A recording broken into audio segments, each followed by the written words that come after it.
फजल भाई, मैं आपके पास आता हूँ।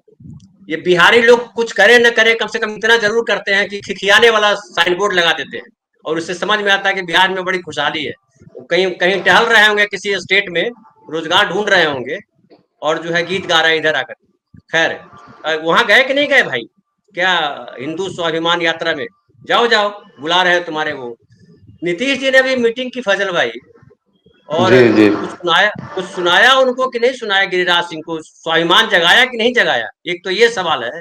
दूसरा ये बताइए कि जाति गणना होने से बिहार में क्या फायदा होगा? क्यों सब जाति गणना मांग रहे हैं? बिहार में तो बहुत फायदा होना चाहिए। क्या फायदा हुआ? मनीष के सवाल पे ही बात करते हैं जी। नहीं, एक तो सबसे पहले कि धनंजय भाई, जब आप घर वगैरह का जिक्र कर रहे थे तो मुझे इकबाल का वो शेर याद आ रहा था कि रहने को घर नहीं है सारा जहां हमारा। तो हम लोग इस हिंदुस्तान के लोग इसी तरह की चीज़ें करते रहते हैं, रहने को घर नहीं है, लेकिन फिर भी जैसे अभी मनीष जी की बात कर रहे हैं, कहने को कुछ नहीं तो कुछ भी कह देते हैं। और दूसरी चीज ये है कि जो जनगणना की जो सारी बातें हो रही हैं, मुझे लगता है कि जनगणना को और जटिल बनाया जा रहा है। जितने सारे सवाल हैं वो बहुत जटिल हो जा रहा है, और मुझे लगता है कि इससे बहुत ज्यादा कुछ फायदा होने वाला नहीं है। लेकिन आपके पहले सवाल पर आए कि जो हिंदू स्वाभिमान यात्रा है, गिरिराज सिंह का जो जो आपने सवाल किया है, गिरिराज मंत्री हैं हमारे केंद्रीय मंत्री। वो कल की बैठक एनडीए की हुई, वो तीसरी कतार में बैठे थे कहीं कोने में। उससे आप समझ सकते हैं कि जब हमने आपसे पिछली बार हम लोगों ने इस मुद्दे पे बात की थी तो हमने कहा था कि कई बार नीतीश कुमार जी की चुप्पी भी बहुत कुछ बोलती है। तो तीसरी कतार में जब वो बैठा दिए गए किसी एक कोने में, आप बहुत मुश्किल से उनकी तस्वीर कहीं से देख पाते होंगे। और सिर्फ इतना ही नहीं, उन्होंने ये भी कहा, नाम लेके सार्वजनिक तौर पे तो नहीं कहा, लेकिन ये कहा कि हिंदू मुसलमान जैसे करने की कोई जरूरत नहीं है, यहाँ काम हमारा बोलता है, आप लोग मुसलमानों के साथ भी उसी तरह से जुड़िए। लबोलवाब उनका इसी तरह का था कि आप का विकास की बात कीजिए, विकास पे बातें होनी चाहिए, इस तरह की चीजों से विकास बाधित होता है। तो एक एक ये लबोलवाब उनको उन्होंने संदेश दे दिया है। दूसरी बात रही कि देखिए, जातीय जनगणना की अगर आप करें तो आप ऑन रिकॉर्ड आप तमाम लोगों को बोले कि जब पिछली 2014 से 2019 के बीच जब माननीय राजनाथ सिंह जी गृह मंत्री थे, तो उन्होंने सदन में इस बात का आश्वासन दिया था। तब सवाल पूछने वाले भी इत्तेफाक से देखिए बिहार के ही हमारे नेता थे। तब राष्ट्रीय लोक समता पार्टी के राष्ट्रीय अध्यक्ष माननीय उपेंद्र कुशवाहा जी, जो तब केंद्र में मानव संसाधन राज्य मंत्री थे, उन्होंने ये सवाल पूछा था। और उसके सवाल के जवाब में राजनाथ सिंह ने यही जवाब दिया था कि नहीं, अगली बार जब भी हम करेंगे तो जातीय जनगणना करेंगे, ताकि लोगों तक जो विकास की असल में इस पूरे का मकसद ये है कि आप कहाँ कौन कितने लोग हैं इसको तो जानना होगा, और तभी वहां जिस जो योजनाएं हैं वहां तक पहुंचेगी। तो बिहार में जो अभी जातीय जनगणना हुई, और जातीय जनगणना यानी आर्थिक सर्वेक्षण भी हुआ है, तो दोनों एक साथ हुए, और इसका असर आप भले अभी नहीं बहुत ज्यादा दिख रहा है, लेकिन असर दिखेगा। क्योंकि दरअसल जब इस सर्वे, इसको भले सर्वे हम लोग कह रहे हो, लेकिन है जातीय जनगणना ही एक तरह से।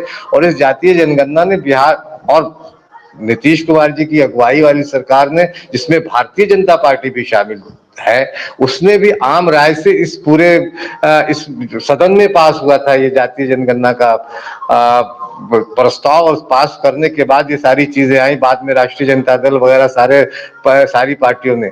तो इसका असर दिख रहा है, ऐसा नहीं है कि नहीं दिख रहा है। ठीक बोला अभी संदीप जी ने कि 20 लाख लोग बीपीएल परिवार के जुड़े, तो इसकी ये इसी का असर ही है कि जुड़े हैं ना। नहीं तो आप सिर्फ लिखने से किसी के कोई मनीष जी आके कमेंट कर देंगे क्या, तो इससे इससे सच नहीं ये हो सकता है।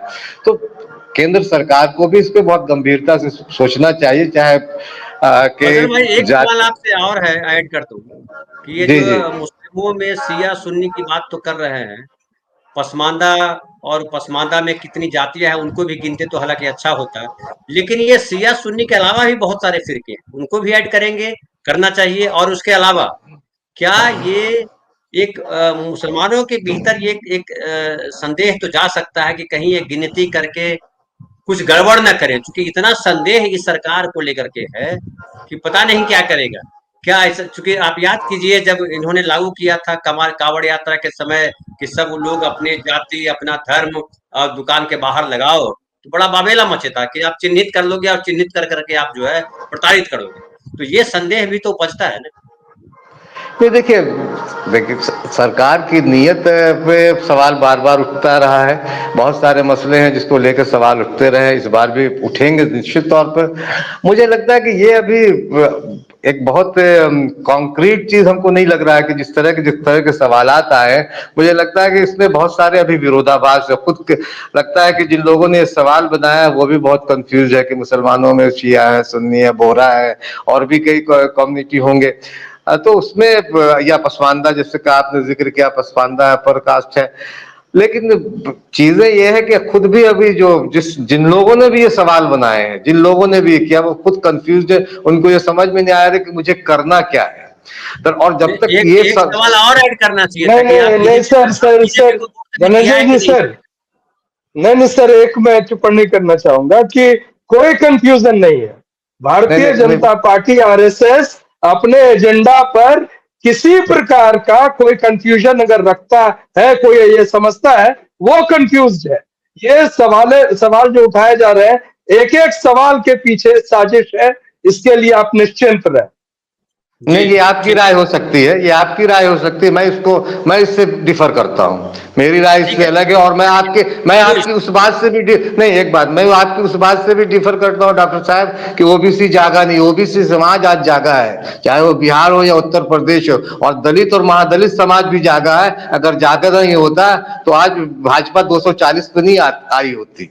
जो जागा है, ऐसा नहीं है कि जागा नहीं है। उसको इंडिया गठबंधन ने जिस नहीं संविधान नहीं, की बात मैं तो कही। कह रहा हूं कि जागा, मैं तो कह सूरज रहा भाई हूं प्लीज, जागा। सूरज भाई please please please please please. जी नहीं तो नहीं, मैंने मैं कहा है ये जागा है, मैंने कहा कि नहीं जागा।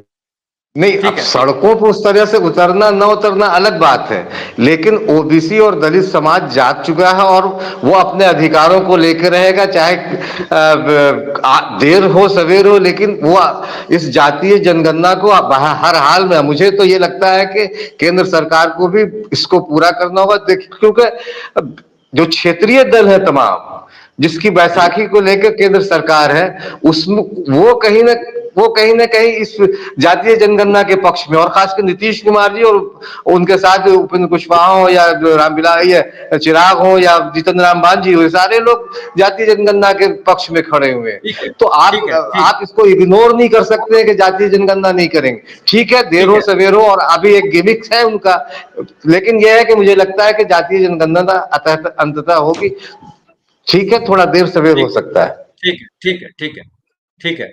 मनसा पे संदेह हो जाती है फजल भाई, क्योंकि इतने सारे काम किए हैं सब, हर जगह तो कहीं न कुछ कुछ न कुछ वो स्टार लिखा नहीं रहता है ना नहीं छोटा सा, शर्तें लागू, नहीं तो वो उसमें नहीं प्रॉब्लम नहीं, हो जाती है। मुझे नहीं धनंजय, मुझे मंशा पे कुछ ये नहीं है। मुझे मंशा, बार बार इकबाल भी याद आ रहे थे मुझे, जब संदीप जी रैदास वगैरह को सुना रहे थे, तो मुझे इकबाल भी याद आ रहे थे। उन्होंने कहा था कि कहीं मजहब, कहीं फिरके, कहीं जाते हैं, क्या जमाने में पनपने की यही बातें, उन्होंने भी लगभग यही बातें कही थी। तो ठीक है मुझे लगता है कि सारे सिस्टम को इस तरह कर देना चाहिए कि जहां सारे लोग आजादी से सांस ले सके, खुली खुली हवा में सांस ले, तो ज्यादा बेहतर है। और ये होना चाहिए। मुझे लगता है कि जिस चीज को, योजनाओं को लोगों तक पहुंचना चाहिए, या उसके लिए जातीय जनगणना मस्ट है यार।